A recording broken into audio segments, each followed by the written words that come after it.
ప్రమాదాలను నివారించేందుకు ట్రాఫిక్ పోలీసులు తనిఖీలు చేపట్టారు. మద్యం సేవించి వాహనం నడిపే వారికి షాక్ ఇచ్చారు. సుల్తాన్ బజార్ ట్రాఫిక్ పోలీస్ స్టేషన్ పరిధిలో కోటి రంగమహల్ సర్కిల్ వద్ద డే టైంలో డ్రంక్ అండ్ డ్రైవ్ తనిఖీలు చేపట్టినట్లు ట్రాఫిక్ డీసీపీ శ్రీనివాస్ వివరించారు. తనిఖీల్లో స్కూల్ పిల్లలను తీసుకెళ్లే వాహనదారులు పట్టుబడడం ఆందోళన కలిగించిందన్నారు.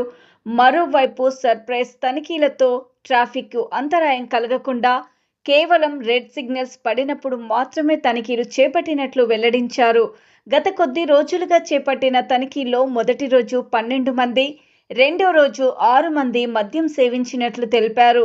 వాహనదారుల్లో మార్పు వచ్చిందని, పూర్తి స్థాయిలో మార్పు వచ్చే వరకు ఈ తనిఖీలు కొనసాగుతాయని స్పష్టం చేశారు.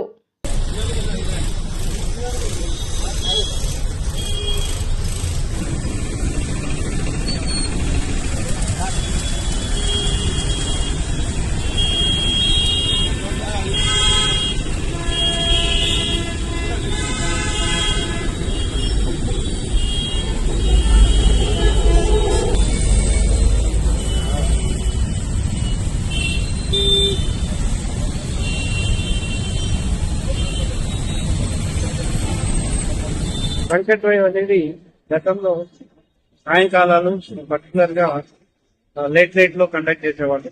దాంట్లో సామాన్య ప్రజాధికారులు పెద్ద సందర్భాల్లో రోడ్ యాక్సిడెంట్ జరగడం జరిగింది. దానిలో సామాన్యులు, అమాయకులు వీళ్ళు అధికంగా ప్రాణాలు కోల్పోవడం లేదా శబ్దఘాతం కావడం, గాయాల పాలు అవడం. దీన్ని గమనించి మన హైదరాబాద్ సిపి గారు, తర్వాత జాయింట్ సిపి గారు ఒక ఇన్స్ట్రక్షన్ ఇచ్చారు. ఏంటంటే డేలో ఎనీ టైం అయినా సరే, అది డే కావచ్చు, నైట్ కావచ్చు, డ్రంక్ అండ్ డ్రైవ్ అనేది కండక్ట్ చేస్తాం. ఎవరు తాగి వాహనం నడిపినా కూడా దాని మీద తీవ్రమైన చర్యలు ఉంటాయని చెప్పారు. ఆ విధంగానే మాకు ఇన్స్ట్రక్షన్స్ ఇవ్వడం జరిగింది. ఈ మధ్య కాలంలోనే ఇలాగే డ్రంక్ అండ్ డ్రైవ్ కండక్ట్ చేస్తే చాలా ఆశ్చర్యకరంగా స్కూల్ పిల్లలు తిరిగి ఇంటి దగ్గర డ్రాప్ చేయడం, తీసుకెళ్లే స్కూల్ బస్సు డ్రైవర్ కూడా తాగి దొరకడం జరిగింది. కొంతమంది మైనర్ పిల్లలు కూడా తాగి దొరకడం జరిగింది. సో ఇది మంచి పరిణామం కాదు.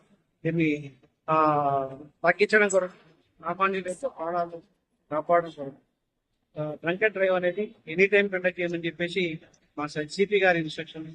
దాంతో మేము ఏం చేసామంటే తక్కువ సిబ్బంది, ఎక్కువ ఎఫెక్టివ్ గా, తర్వాత వచ్చే వాహనదారులకి ఇబ్బంది కలగకుండా ట్రాఫిక్ సిగ్నల్ దగ్గర ఎక్కడైతే రెడ్ సిగ్నల్ పడుతుందో, రెడ్ సిగ్నల్ పడ్డ దగ్గర 50 సెకండ్లు కానీ 60 సెకండ్లు కానీ ట్రాఫిక్ ఆగినప్పుడు మా వాళ్ళు రీకనలైజర్ పట్టుకుని ఆగి ఉన్న ట్రాఫిక్లోకి వెళ్ళి డ్రంక్ అండ్ డ్రైవ్ రీకనలైజ్ చేసి అందులో ఎవరికైతే ఆల్కహాల్ తీసుకొని ఉన్నారో వాళ్ళని తీసుకుని పట్టుకుంటారు.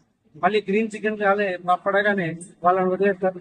రెడ్ సిగ్నల్ పట్టుకుని వేసుకుంటారు. దీన్ని లైటనింగ్ డ్రంక్ అండ్ డ్రైవ్ అని చెప్పేసి పెట్టామంటే ఆకస్మికంగా, అనూహ్యంగా చేసే డ్రంక్ అండ్ డ్రైవ్. ఇది గత 4 రోజులుగా మేము హైదరాబాద్ చేయడం జరిగింది. వల్ల మంచి ఫలితాలు వస్తున్నాయి. నిన్న ఈ lightening drunk and drive conduct చేస్తే మాకు ఒకరోజు 18 మంది దొరికారు, ఒకరోజు 6 దొరికారు. సర్ప్రైజింగ్లీ ఈరోజు గత హాఫ్ అన్ అవర్ నుంచి చేస్తున్నాం, ఒక్కరు కూడా దొరకలేదు. నిన్న బోనాల పండుగ అయినా కూడా ఇప్పటివరకు ఒక్కరు కూడా దొరకలేదు. అంటే ఇంప్లిమెంట్స్ బాగా వస్తున్నాయి.